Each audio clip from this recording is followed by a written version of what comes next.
Chers frères et sœurs, je remercie notre pasteur qui a autorisé cette exhortation et permis qu'elle se fasse en 2 fois pour éviter une saturation. Stéphane Dulac et son équipe pour l'aide à sa diffusion et notre frère Jean-Michel Buisson de l'ADD d'Avignon pour sa participation toujours très pertinente. Cette question titre fait référence, dans le cadre du thème du retour du Seigneur, à la première partie de ce retour, quand le Seigneur viendra dans les airs à la rencontre de son Église, enlevée en un clin d'œil de la surface de la terre. Pour traiter ce sujet délicat, j'ai essayé d'éviter toute surenchère. Certaines parties seront difficiles à entendre. Attention, quand il s'agit de prévisions humaines, elles ne sont jamais fiables à 100%. Contrairement à la Bible, si celle-ci n'est pas sortie de son contexte. Comme chaque fois, j'invite ceux qui le désirent à me demander de leur envoyer par Internet le texte afin de pouvoir le relire à leur rythme. Vous voyez à l'écran mon adresse mail. La demande peut être faite oralement ou par mail. Temps de l'exhortation en 2 parties. Le 7 avril, donc aujourd'hui, situer l'exhortation dans son ensemble, situer 2023 dans le temps biblique, l'enlèvement serait proche. Le 14 avril, on peut aussi dire que l'enlèvement n'est pas si proche. Serons-nous prêts? Et moi, serais-je prêt? Situons cette exhortation dans son ensemble. Depuis 2016, nous en sommes, après vérification, à la 10e exhortation sur le retour du Seigneur. Et nous avons déjà parlé de l'enlèvement en février 2021, mais aussi lors de la dernière exhortation des 20 et 27 janvier dernier, à propos de la patience de Dieu. Cet événement, unique et de portée mondiale, prophétisé par le Seigneur lui-même, puis notamment par l'apôtre Paul, paraît à vue humaine tout simplement impossible. Pourtant, nous avons déjà cité 2 textes bibliques qui le décrivent. D'abord, 1 Thessaloniciens 4, versets 16 et 17, car le Seigneur lui-même a un signal donné à la voix d'un archange, au son de la trompette de Dieu, descendra du ciel, et les morts en Christ ressusciteront en premier lieu. Ensuite, nous, les vivants, qui serons restés, nous serons enlevés ensemble avec eux dans les nuées, à la rencontre du Seigneur dans les airs, et ainsi nous serons toujours avec le Seigneur. L'apôtre Paul donne d'autres précisions dans 1 Corinthiens 15, 52 et 53. En un instant, en un clin d'œil, à la dernière trompette, car elle sonnera, et les morts ressusciteront incorruptibles, et nous serons changés. Il faut en effet que ce corps corruptible revête l'incorruptibilité et que ce corps mortel revête l'immortalité. Et l'enlèvement se produira au temps prévu et selon les modalités prévues par Dieu, comme tous les événements prophétisés dans la Bible. Avant de poursuivre, je me permets d'essayer de vous faire partager mon ressenti en tentant de visualiser et de chiffrer très approximativement ce prodige qui nous dépasse. En un clin d'œil, de toute la surface de la terre, tous, absolument tous, les enfants de Dieu sauvés, juifs et non-juifs, depuis les origines jusqu'à ce jour merveilleux, s'élèveront dans les airs en ayant spontanément revêtu leur nouvelle nature. Combien seront-ils? De l'ordre de plusieurs milliards. Impossible d'être plus précis. J'avoue avoir demandé l'avis de notre frère d'Avignon qui a confirmé cette estimation. Avant d'aller plus loin, Situons-nous en 2023 dans le temps biblique.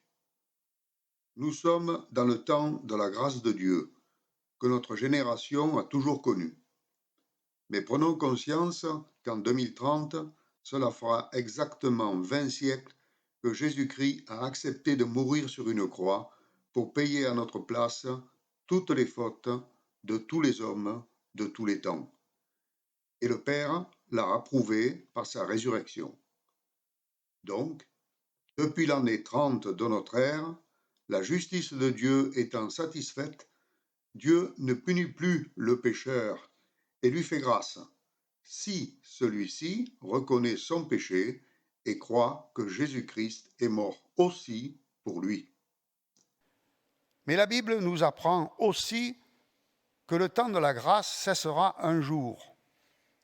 Et dans son amour pour les humains, Jésus, lors de sa vie sur terre, nous a donné des signes annonçant la fin de ce temps de patience de Dieu. On trouve cela dans le chapitre 24 de l'évangile de Matthieu, le chapitre 13 de celui de Marc et le chapitre 21 de celui de Luc. Nous n'allons pas revenir sur le détail de ces signes, plusieurs fois rappelés lors des exhortations précédentes. Disons simplement, pour simplifier, que ces signes s'accomplissent sous nos yeux, comme cela a été déjà démontré auparavant. Nous avons aussi tenté de savoir quand cet événement hors norme se produira, en ces temps de la fin. Et nous avions constaté le 27 janvier que le seul signe tangible avant-coureur de l'enlèvement était le début de la tribulation qui le précédera. Mais nous avions constaté aussi que l'humanité, notamment avec les premiers grands effets du réchauffement climatique, la pandémie qui est en train de s'achever, la guerre en Ukraine et en février, le séisme de Turquie et de Syrie, le plus grave depuis un siècle, l'humanité donc est en train de subir les prémices ou signes avant-coureurs de la tribulation annoncée avant l'enlèvement. À ce propos, c'est par l'Écriture que nous comprenons ce qui se passe. C'est par elle que les événements doivent être interprétés et non pas l'inverse. Je reviens ainsi sur la citation qui figure en tête de chaque suivi mensuel que j'envoie depuis 15 ans maintenant. Celui qui lit les journaux sait ce qui se passe dans le monde, mais ceux qui lisent la Bible savent pourquoi cela se produit. Nouvelles d'Israël de juin 2022, page 7. À ce propos, si vous voulez vous inscrire, il suffit de me donner votre adresse mail. J'ai environ 150 foyers abonnés. Et bien sûr, c'est gratuit. Cela permet de voir l'actualité à travers du prisme biblique. L'enlèvement serait donc proche ? Point d'interrogation. Avant de répondre à cette question, citons le Seigneur lui-même, Matthieu 24, versets 32 et 33. Recevez l'enseignement de la parabole du figuier. Dès que ses branches deviennent tendres et que les feuilles poussent, vous savez que l'été est proche. De même, vous aussi, quand vous verrez tout cela, sachez que le Fils de l'homme est proche, à la porte. Ici, le terme « proche » signifie « prêt pour avoir lieu ». En d'autres termes, le décor est planté pour l'accomplissement de l'enlèvement. Ces précautions étant prises, nous pourrons avoir l'impression parfois que l'enlèvement est sur le point de se produire, mais à d'autres moments, ce ne serait pas le cas. Mettons les choses au point. Dieu, qui nous a créés, connaît mieux que nous nos besoins. Ainsi, les prophéties bibliques sont suffisantes pour nous avertir. Et Dieu ne veut pas que nous sachions ni le jour ni l'heure, car nous ne pourrions pas le supporter. Nous avions vu cela lors de l'exhortation de juin 2022 sur l'enlèvement, quand Pierre Desbordes prétendait avoir trouvé la date de l'enlèvement. Poursuivons notre réflexion en citant les arguments qui permettent de dire que l'enlèvement serait proche. Attention, accrochez-vous. 4 raisons en faveur d'un enlèvement proche. Je rappelle, avant d'énumérer les faits, parfois sans lien entre eux, qu'ils ont tout de même un point commun, ils marquent la fin de l'abondance et de l'insouciance. C'est une grande bascule que nous vivons. Propos du président de la République française le 24 août 2022, qui ont tout de suite trouvé écho dans mon cœur et mon esprit. Nous allons voir que les Français, que l'on accuse parfois de n'être jamais contents, vont avoir des raisons objectives de ne pas l'être, et toute l'humanité avec eux.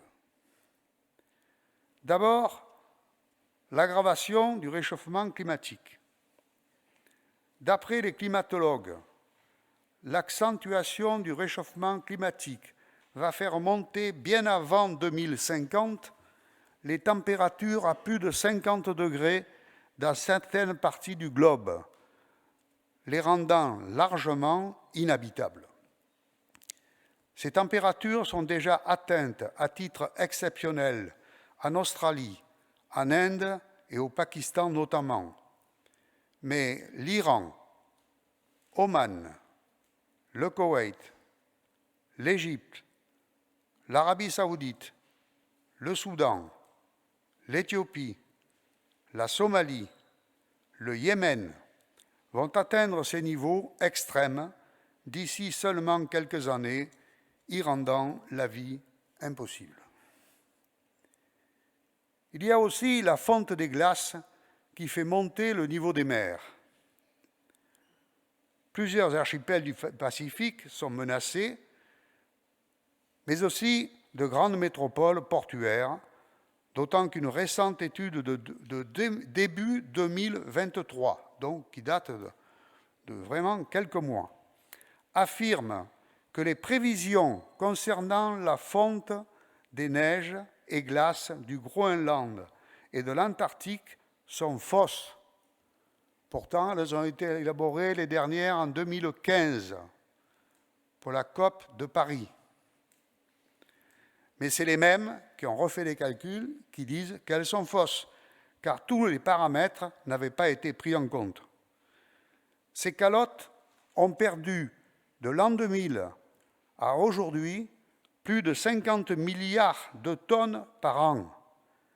Ainsi, en cas d'élévation de simplement 0,5 degré de plus que les prévisions, ce qui est tout à fait envisageable, les calottes risquent de se briser et de fondre plus rapidement, faisant monter le niveau des océans de 0,50 m à 1,40 m,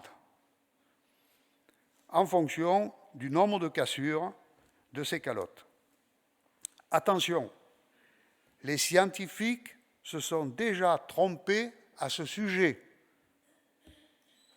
mais je me dois de donner cette information la plus récente dans ce domaine.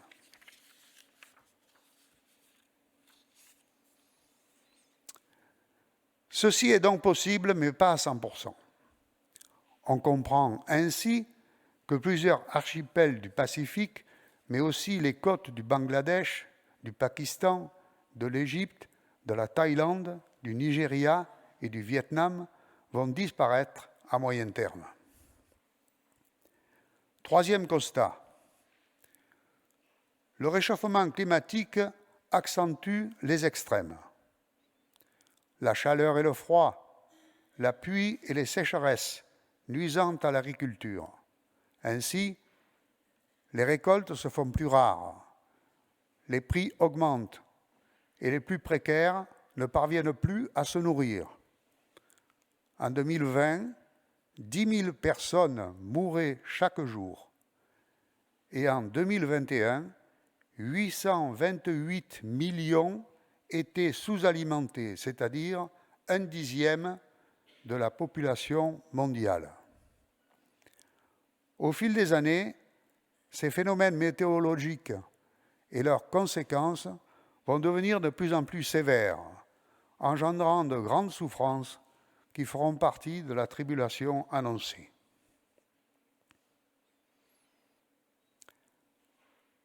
Autre facteur qui contribue aux famines et qui pourrait indiquer la relative proximité de l'enlèvement, les guerres dans le monde.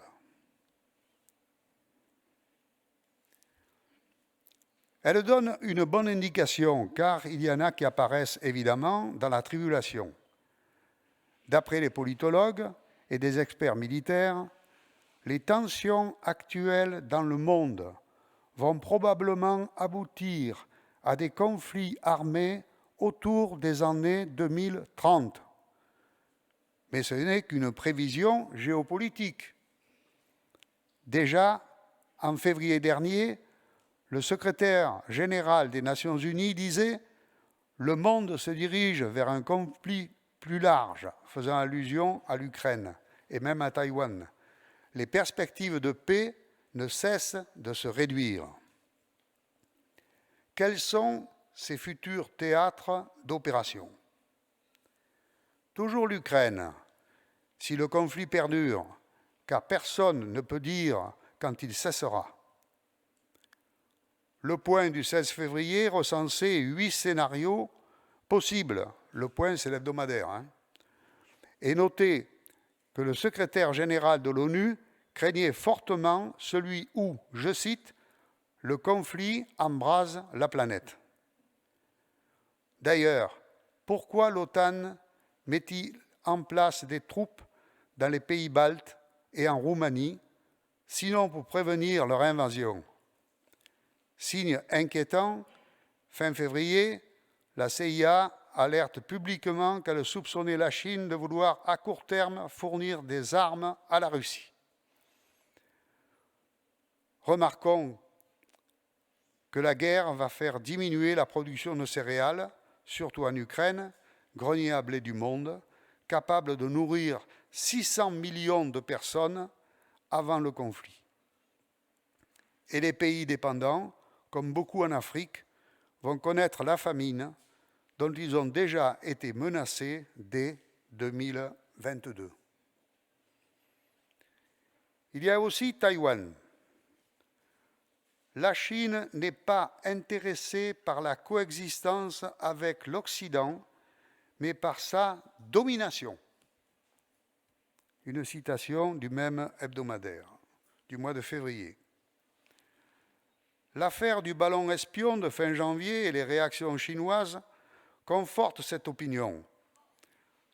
Quant à l'île de Taïwan elle-même, le pouvoir chinois a toujours considéré que l'île appartenait à la Chine et le réarmement terre, air, mer du mastodonte chinois devrait atteindre ses objectifs vers 2030, de sources chinoises elles-mêmes. Or, les États-Unis semblent prêts à assumer leur soutien à Taïwan, du moins pour le moment. Le conflit paraît donc inévitable, entraînant aussi l'OTAN, d'autant que c'est la suprématie en mer de Chine qui est en jeu. Et l'OTAN, c'est aussi l'Europe, et l'Europe, c'est nous. Autre point de friction, les troubles et les révoltes en Afrique, avec les actions souterraines et constantes en cours de la Russie, de la Chine et de la Turquie, pour supplanter la France et le Royaume-Uni, anciennes puissances coloniales, devenues aujourd'hui des puissances moyennes qui n'ont plus l'envergure géopolitique suffisante pour maintenir le statu quo. Enfin, il y a Israël et l'Iran.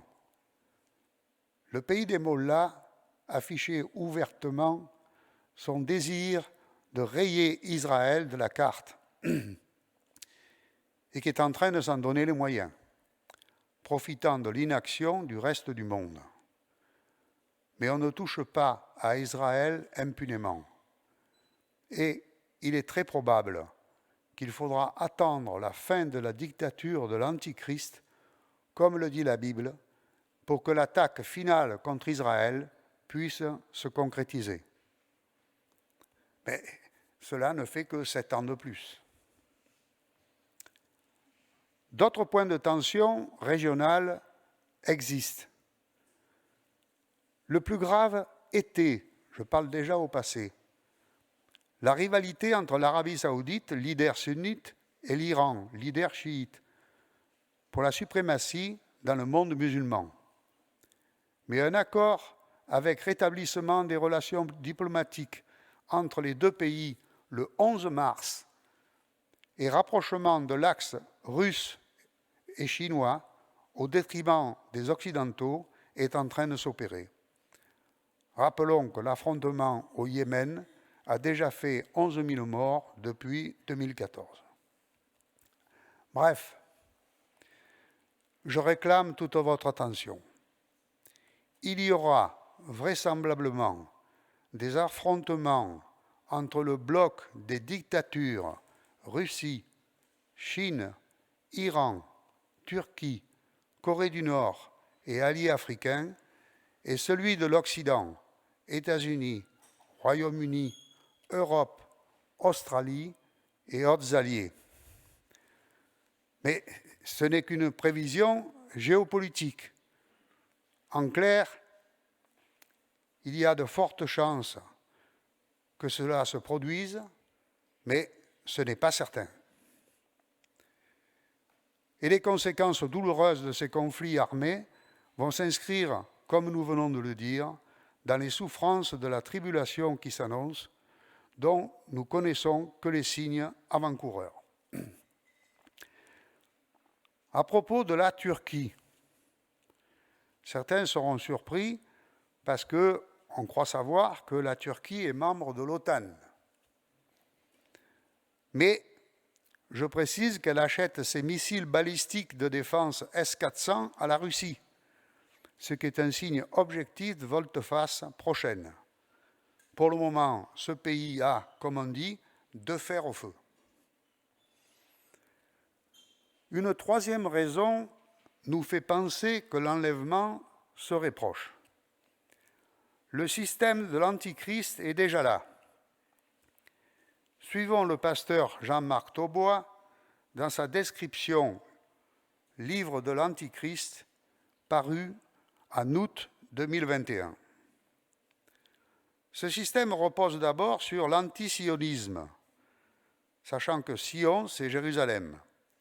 Mouvement sioniste a été créé après la Première Guerre mondiale et a abouti à la création de l'État d'Israël en mai 1948.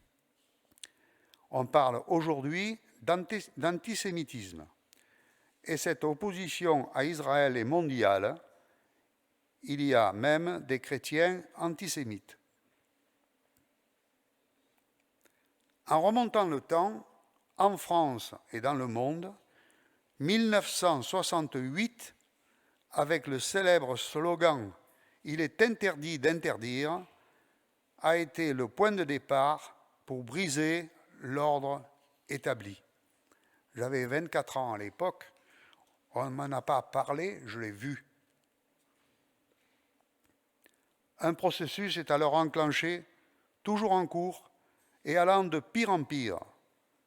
Déroulons ce fil logique, aussi logique qu'effrayant.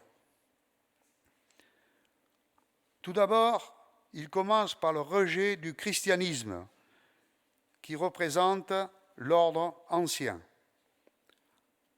Parallèlement, le laïcisme remplace les religions.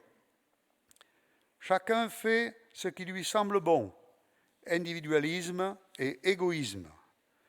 Naissance d'un nouveau Dieu, moi.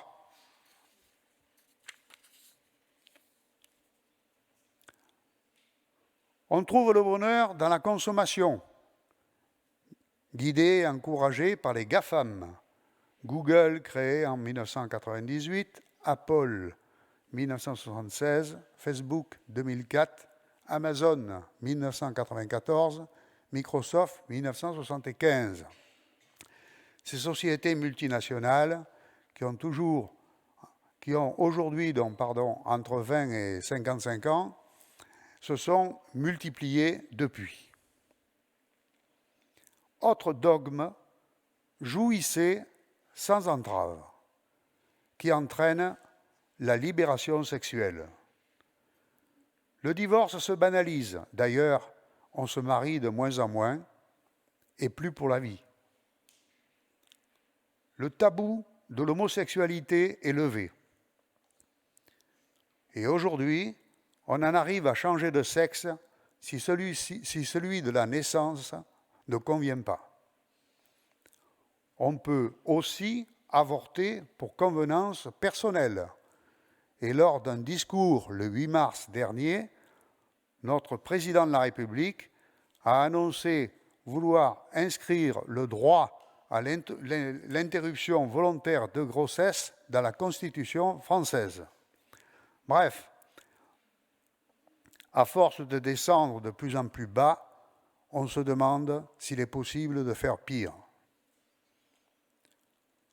Où en sont les sociétés du XXIe siècle, quand beaucoup d'individus, accros au smartphone, passent des heures à échanger des messages vides? Même la valeur travail est attaquée, car elle empêche de profiter. C'est certainement à ces gens-là que notre président pensait le 24 août 2022, quand il a dit « c'est la fin de l'abondance et de l'insouciance, c'est une grande bascule que nous vivons ». Depuis le début de 2023, il a fallu se rendre à l'évidence. L'inflation n'allait pas diminuer, mais au contraire augmenter, s'ajoutant aux autres calamités climatiques, sismiques et guerrières. Rappelons le double but du système de l'Antichrist. Distraire l'humanité pour empêcher les hommes de réfléchir et distiller les nouvelles mœurs, de plus en plus corrompues, étant opposées à l'ordre mondial voulu par Dieu. Alors, ceux qui se laissent encore bercer par ce système de l'Antichrist vont devoir se réveiller. La vraie vie, ce n'est pas suivre la mode des films tout en se détruisant par la drogue. Car avant de profiter, il faut gagner sa vie et pour cela, il faut travailler. La Bible nous a appris que ce système a un chef, l'Antichrist. Mais ce chef ne pourra se révéler qu'après l'enlèvement de l'Église, confère 2 Thessaloniciens 2, versets 7 et 8, déjà cités maintes fois. En clair, il faut que le Saint-Esprit cesse d'agir, c'est-à-dire après l'enlèvement, pour que l'impie se révèle. Cependant, le système étant déjà là, son chef ne devrait pas trop tarder à en prendre la tête. Donc, l'enlèvement de l'Église ne serait pas très loin. Un dernier fait nous interroge et nous avertit. L'Église de l'Antichrist est-elle déjà née? Le 16 février 2023 a été inaugurée à Abu Dhabi, Émirats arabes unis, la maison de la famille abrahamique, centre interreligieux avec une église, une synagogue et une mosquée. Notre frère d'Avignon signale aussi un autre projet en cours, House of One, à Berlin, dont la première pierre a été posée le 27 mai 2021, mais qui ne sera inaugurée qu'en 2025. Cette Église universelle nouvelle veut fondre les trois religions monothéistes en une seule, qui serait celle de la dictature de l'Antichrist et de son gouvernement mondial. Mais cette volonté se heurte à la réalité de la doctrine de chaque religion. Tout d'abord, il n'y a pas dans la Bible de prophétie de la religion unique telle qu'elle est décrite lors de l'inauguration des 3 lieux de culte d'Abu Dhabi.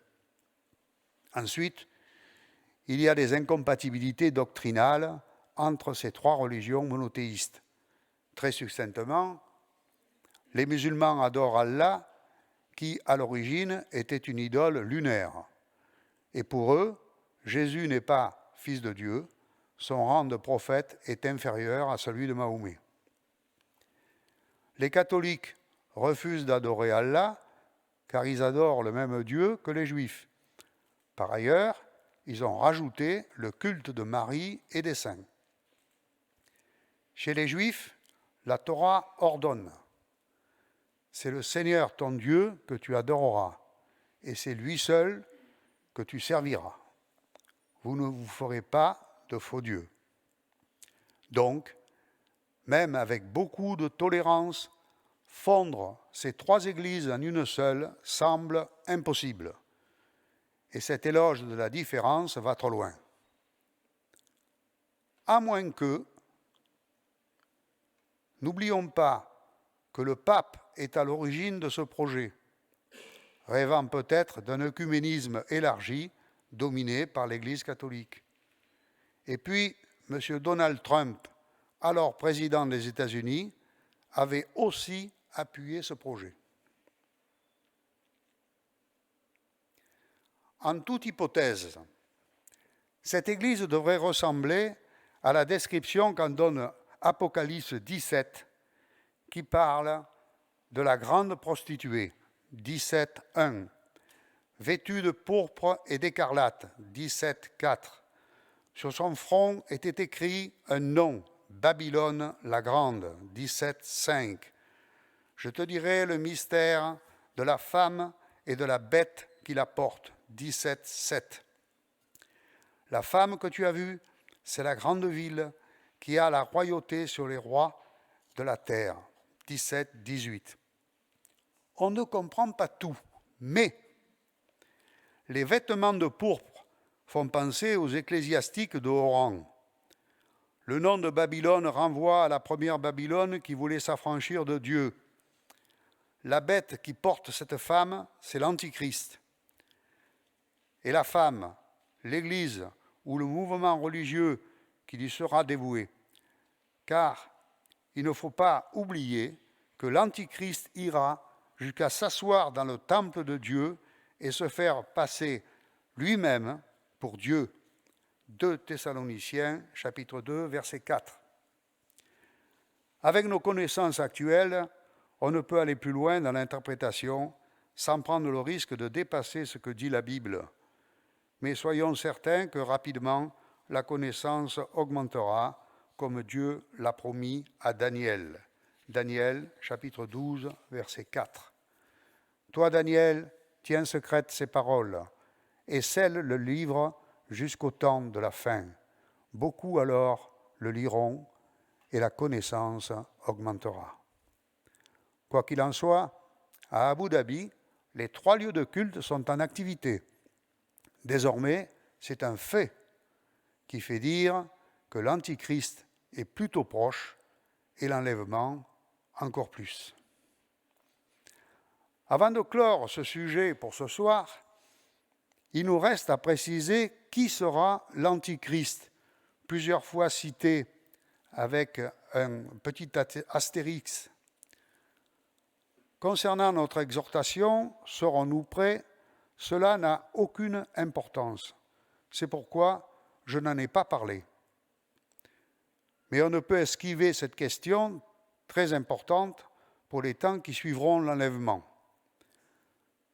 Si l'on se réfère à l'interprétation communément admise, l'Antichrist serait la bête qui monte de la mer, suivant Apocalypse 13, 1.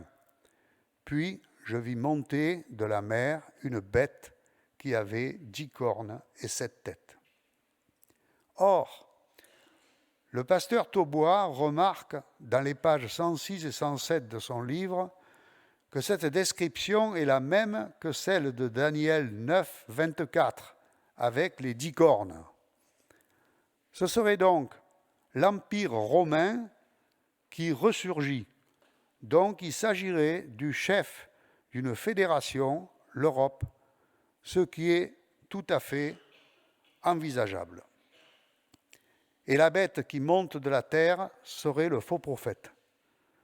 Notre frère Buisson appuie cette seconde interprétation. J'ai parlé au conditionnel.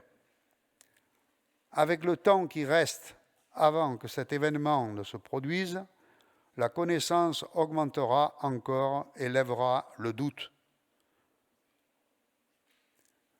Pour conclure cette première partie, disons que plusieurs formes de la tribulation sont possibles vers 2030. Les faits sont bibliques et se produiront de toute évidence. Par contre, les prévisions humaines sont des hypothèses sérieuses, mais ne sont que des hypothèses. La suite, le vendredi 14 avril. Que Dieu vous bénisse tous.